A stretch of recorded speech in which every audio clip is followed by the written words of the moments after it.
자, 이번 시간에는 저희 장기 손해보험의 이해 두 번째 시간 계속해서 살펴보도록 하겠습니다. 자, 첫 번째 보험 계약의 성립인데요. 보험 계약은 계약자가 청약을 하고 회사가 승낙하면 당연히 성립이 되는 것인데, 문제는 청약을 하고 1회 보험료를 받았다. 그러면 30일 이내에 승낙 또는 거절에 대한 통지를 해야 되고요. 만약에 30일 이내에 통지가 없다. 그러면 승낙한 걸로 간주한다 그랬죠. 이거 승낙의제라고 하는데 30일 그리고 승낙한 걸로 간주한다. 이거는 가끔 시험에 나오기 때문에 눈여겨봐 주시고요.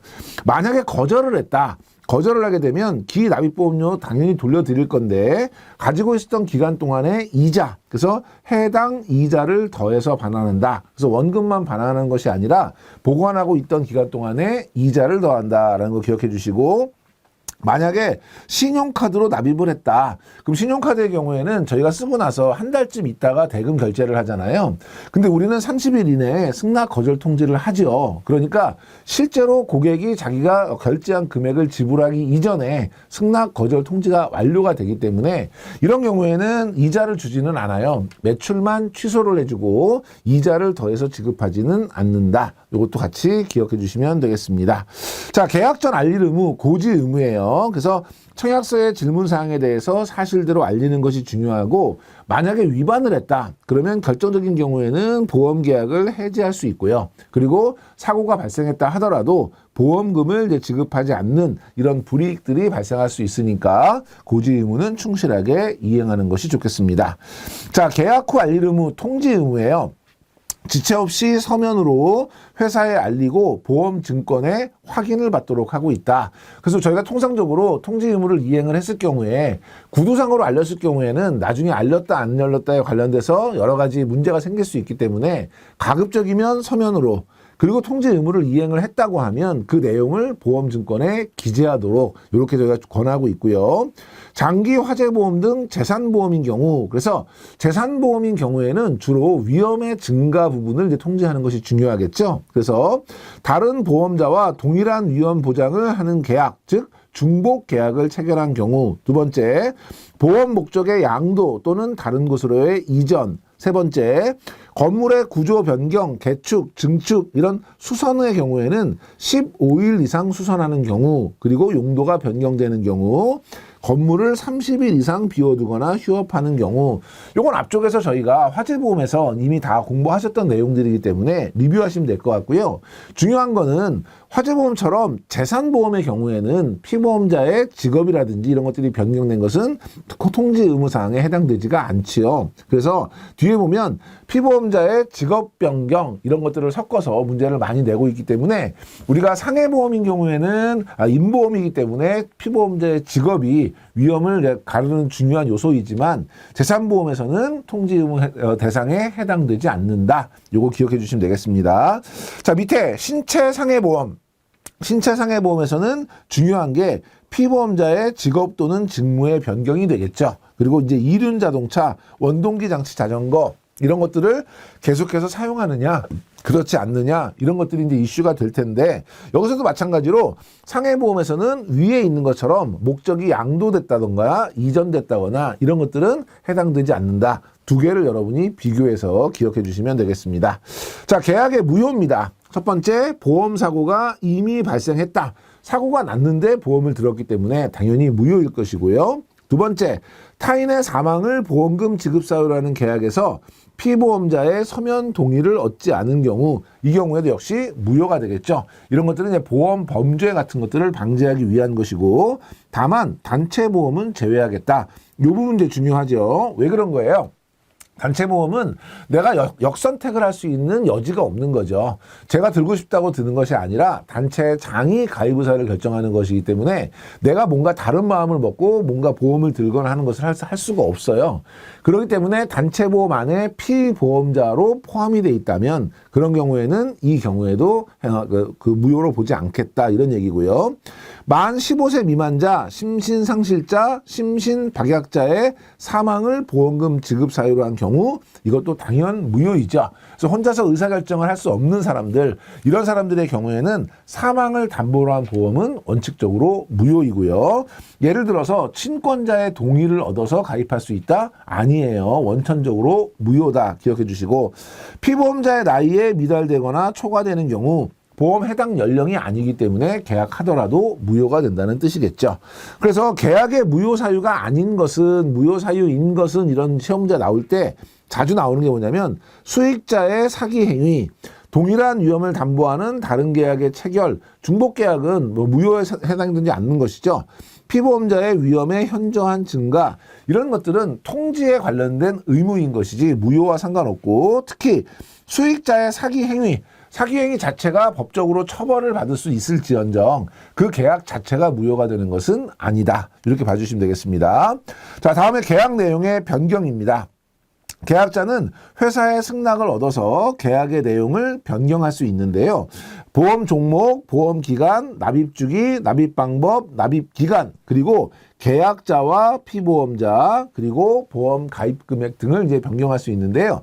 시험에 제일 많이 나오는 건 계약자 또는 피보험자는 변경할 수 없다. 이런 질문이 많이 나오고 있어요. 옆에 제가 질문 표시해 드렸습니다만. 그래서 계약 내용의 변경에서 제일 중요한 건 계약자, 피보험자도 변경 가능하다. 기억해 주시고. 자, 회사의 보장 개시입니다. 회사는 우리 계약자가 청약을 하고 그 청약을 승낙하는 것과 두 번째, 제1회 보험료를 받을 때 요때 이제 계약이 개시가 되는 것이죠. 그래서 누가 먼저냐에 따라 약간 차이는 있겠지만 어쨌든 제1회 보험료를 받으면 계약이 개시된다. 그래서 1회 보험료를 받고 청약을 승낙하기 전에, 그러니까 승낙 전 사고가 되겠죠.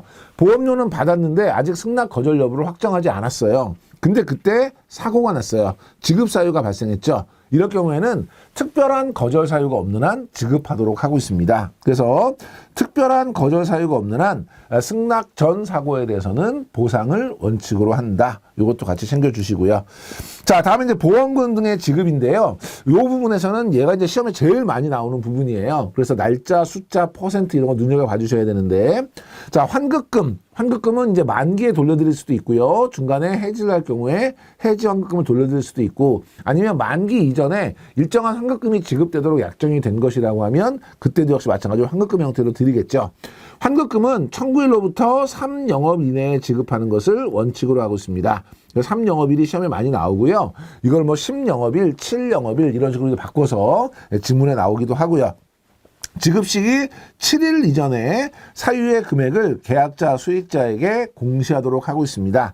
여기가 7일이기 때문에 앞쪽에 3영업일과 헷갈릴 수 있도록 시험 문제 많이 내고 있고요.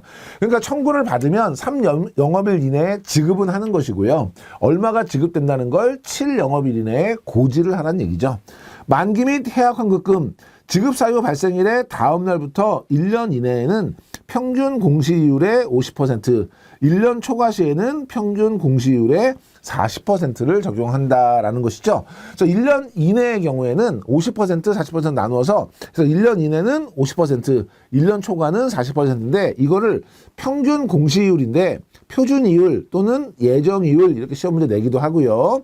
40%와 50%를 바꾸어서 문제를 내기도 하고요. 전혀 다른 퍼센트를 내기도 합니다. 그래서 여러분이 만기 또는 해약 환급금은 1년 이내에는 평균 공시이율의 50%, 1년 초과 시에는 평균 공시이율의 40%를 적용한다. 이거 꼭 기억해 주시고요.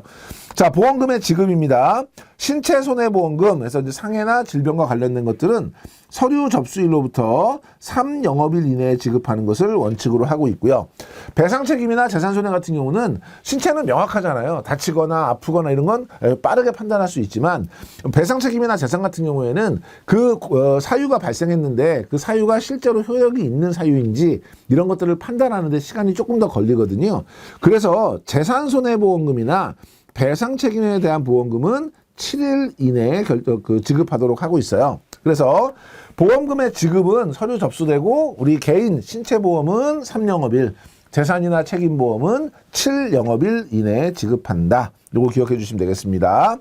자, 다음에 이제 가지급보험이에요. 가지급보험금이라는 게 뭐냐면 보험금 지급 사유가 확정은 아직 안 됐어요. 얼마가 나갈지 모르겠어요. 그런데 어떠한 이유에서든지 예를 들면 뭐 추가 조사나 이런 것들이 필요해서 시간을 좀 더 가져야 되는데 빠르게 좀 지급을 해달라. 그래서 인정되는 사유라고 하면 그중에 절반 정도를 먼저 지급하는 것을 우리가 가지급 보험금이라고 하고요.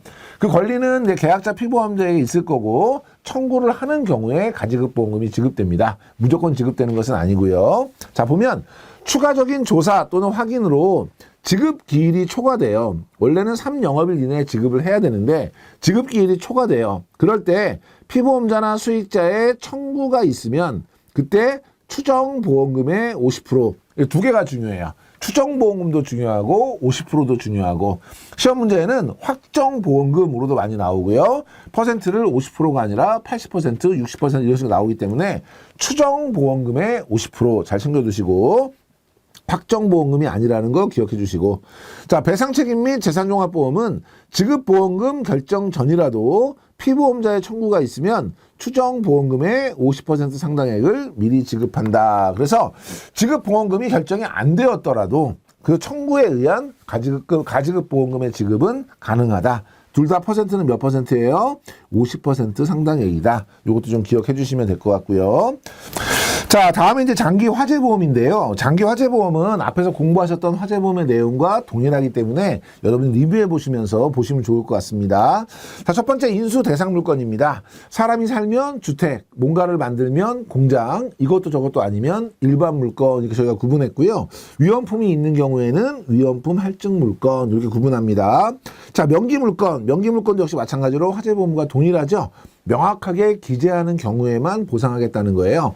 그래서 뭐 통화라든지 인지라든지 우표라든지 골동품, 귀금속, 그다음에 뭐 소프트웨어, 뭐 금형, 목형 뭐 이런 것들이 있었잖아요. 이런 것들이 이제 동일하게 명기 물건이고 옥 외에 쌓아둔 동산도 명기 물건에 해당이 되죠. 그래서 시험 문제에는 위에 지문을 보시면 실외에 쌓아둔 동산은 보상되지 않는다. 그렇지 않죠. 명기한 경우에 보상이 되고요. 공장 구내 기숙사는 보상되지 않는다. 아니죠. 공장 구내 기숙사는 공장 물건으로 저희가 보상할 수 있죠. 그래서 이것도 여러분 지문 챙겨봐 주시고요. 자, 인수 제한 물건. 통화, 유가증권, 인지, 그 다음에 움직일 수 있는 자동차, 그리고 법적으로 강제하고 있는 특수건물, 이런 것들은 이제 인수 제한 물건에 해당이 되고요. 보상하는 손해는요, 화재에 따른 직접 손해, 타거나 그을는 거고요. 화재에 따른 소방 손해, 불을 끄기 위한 파괴손, 침수손 이런 것들이 해당이 될 거고 피난 손해, 옮겨놓은 지 5일 안에 다시 그 장소에서 화재가 발생하면 요때 이제 보상해 주는 게 피난 손해인데 피난 손해에서 더 중요한 거 하나 있었죠. 피난지에서 도난 및 분실 손해는 보상하지 않는다. 같이 기억해 주시고 폭발 및 파열 손해 같은 경우는 주택 화재에서는 당연히 보상이 되고요. 주택 화재 이외의 경우에는 특약을 가입한 경우에만 보상한다. 이것도 챙겨두시고 자, 그렇다면 보상하지 않는 손해, 고의, 중과실, 아까 말씀드렸던 도난, 분실, 발효, 자연 발열, 자연 발화, 폭발, 파열 이런 것들이 이제 보상하지 않는 손해고요. 폭발, 파열은 주택화재보험은 보상을 하고요. 지급보험금의 계산은요 동일한데요. 예를 들면 우리 보험 가입 금액이 있었죠. 보험 가입 금액 얘를 뭘로 나누냐면 보험 가액으로 나누죠. 그러니까 보험 가액의 몇 퍼센트를 이제 가입을 했느냐 이걸 가지고 이제 비례 보상할 건지 정부 보상할 건지 결정을 하는 건데 주택화재 같은 경우는 80% 코인슈어런스에 따라서 뒤에다가 이제 80% 해줘서 계산을 하는 거고요. 80%. 그 다음에 일반 화재 같은 경우는 80%안 하고 그냥 그대로 가액을 적용했었죠. 그래서 앞에서 여러분 공부했던 거 다시 한번 떠올리시면서 동일하게 적용해 주시면 되고요. 그 다음에 밑에 보험료 산출 시 고려사항, 건물 구조 급수 요거에 따라서 이제 사고가 발생했을 때 얼마나 손해가 커지느냐 이게 결정이 되고 주거 형태나 영위 직종 이거에 따라서 사고 발생 확률이 얼마나 커지느냐 이게 결정이 되고 이제 목적물의 종류 같은 것들이 이제 고려가 되겠죠. 근데 얘는 화재보험이기 때문에 피보험자의 직업은 상관이 없는 거죠. 피보험자의 직업은 상해보험에서 이제 중요한 고려사항이 될 거예요. 자, 다음에 장기 종합보험. 이제 이게 의외로 시험에 좀 많이 나오는데요. 재물손해, 화재하고요. 신체손해, 그리고 배상 책임을 한꺼번에 담보하기 때문에 저희가 종합보험이라고 합니다. 보험의 목적은 장기 화재보험하고 동일하고요. 재물이기 때문에 인수제한 물건도 역시 마찬가지로 동일하고 보상하는 손해 똑같죠. 직접 손해, 소방 손해, 피난 손해, 그리고 주택 화재라면 폭발 및 파열 손해. 여기에 특이하게 하나 더 들어가는 게 특약을 가입할 경우 도난 손해도 보상한다라는 거 여러분 기억해 주시면 되고, 밑에 보면 피보험자의 법정 대리인의 중대한 과실은 보상한다. 이게 틀린 거죠. 왜냐하면 피보험자 계약자의 고의 또는 중대한 과실, 여기에 피보험자나 계약자 또는 그의 법정 대리인의 고의 또는 과실은 보상하지 않죠. 여기는 보상한다고 했기 때문에 틀린 거고요. 자, 보상하지 않는 손해 공통사항은 이제 화재보험하고 동일하고요. 도난 손해의 경우에 이 도난은 이제 별도로 저희가 여기서 추가로 하는 그런 이제 보상이기 때문에 사고 발생했을 때 분실, 도난 이건 당연히 이제 보상에서 제외하고요. 수용 장소를 72시간 이상 비워둔 동안 요것도 이제 제외인데 72시간을 뭐 96시간, 60시간, 90시간 이런 식으로 이제 문제 내고 있고요. 보험 사고 후 30일 내에 알지 못한 도난, 잃어버렸는데 30일 동안 잃어버린지 몰랐다면 보상하지 않겠다는 거고, 건물 군의 밖, 즉 보험 장소를 벗어난 곳에서의 도난, 이건 당연히 면책이 될 거예요. 이건 여러분 특종보험에서 우리 도난보험하고 비슷한 개념으로 살펴봐 주시면 되고요. 특별약관에 상해를 담보할 수 있고 배상 책임을 담보할 수 있어서 종합보험으로 가입할 수 있는데, 시험에는 배상 책임에는 특별약관으로 보상되지 않는다, 뭐 이런 형태의 지문이 나온 적이 있습니다. 같이 챙겨두시면 되겠습니다. 자, 이번 시간 이렇게 정리하도록 하겠습니다. 이번 시간에 강의 들어주셔서 감사합니다.